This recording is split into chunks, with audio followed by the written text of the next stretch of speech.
And we need to give a shout out to our farmers in outback Queensland, because they are underwater at the moment, and it in places is higher than the 1974 flood, which was pretty astronomical.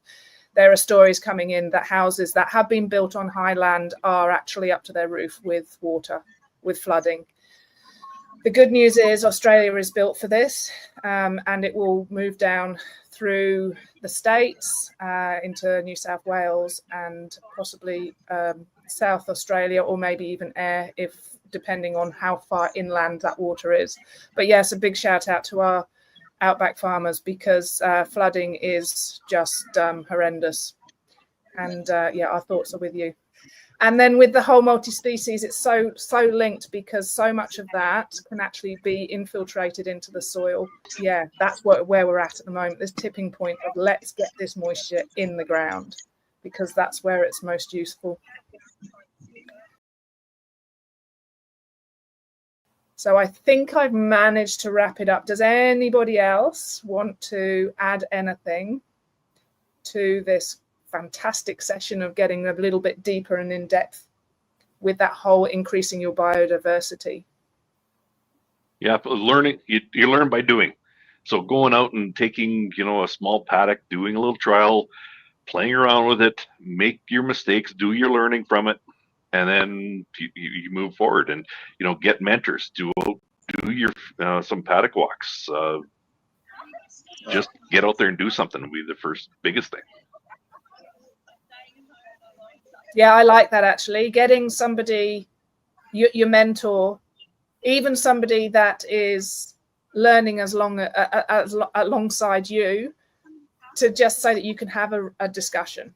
And because it is always good to bounce ideas off each other, because you're set in your little world and they're set in their little world. And then when you cross over, that's when the thinking happens. And I know Martin is very pro robust discussions and having a chat and just getting all these ideas out there.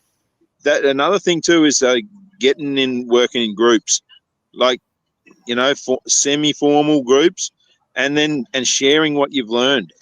Then like if you have it set up and have a day where you sort of tell each other what you're going to do and that sort of thing, and then go and do it, and then report back, and everybody brings a report. That just rapidly speeds up the learning process when you're sharing your successes and your failures. And if you're doing that alongside, a guy like Kevin or myself, who's around this sort of stuff, and then the next thing that I want to see happen, and we've started on it, Tams and I talking about it, but this the facilitation, like getting working groups together. And one of the first things I want to do is dig down on principles, like. These successful guys like Gabe Brown and whatever, they've all got their list, even Bruce Maynard, they've all got their list of principles, right? And we've all read their list of principles, but have we personally put together our list of principles? So, and then when we've got that list of principles and understand them, we need them pinned on the bloody fridge, on the back of the toilet door, and on the bloody mirror in the bathroom. So we got multiple opportunities every day to look and focus on our principles. Because what we've got to do is we've got to own our principles. Gabe Brown absolutely owns his principles, and that's what makes him the success that he is. So that's to look forward to. And understand your techniques that you are going to use and apply. And your techniques will change over time as well, as your soil's developing, as you are developing as somebody who gets it. Yeah. Russell, anything to add? Thank you so much for joining us this weekend.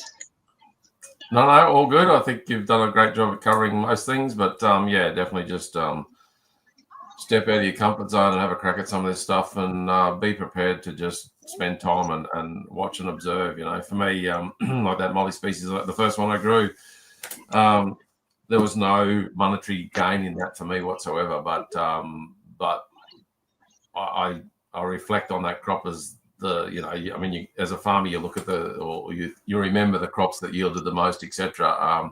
The crop that is the most special to me is that one, because of what I learned about the whole system. It's not about the money.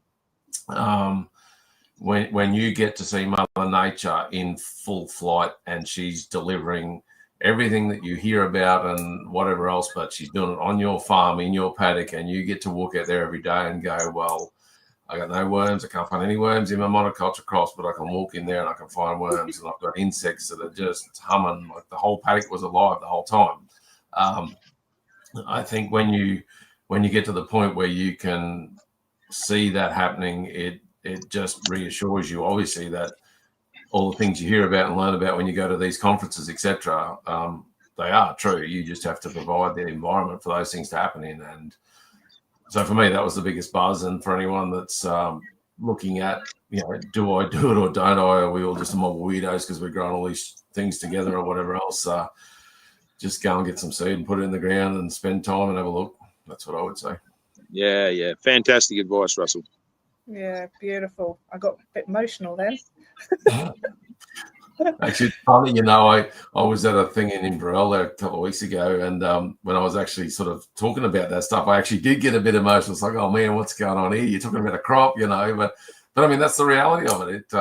It certainly changed my view on farming as to what we had been doing, so yeah, wild stuff. And that's the beauty. So it's not just having a look at the multi-species, you're actually multi-species farming. And that's so important that we are a part of all this system. And they don't lock up our land and tell, nature will do it all by itself. She won't. She'll try, but we are such important factors going forwards with this whole multi-species farming. Now, before we do leave, hang on. When we talk about regenerative farming, and multi-species farming is part of the regenerative.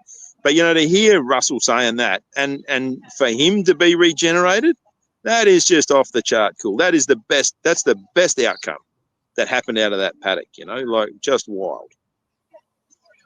Well done, Russell. Thank you, Martin.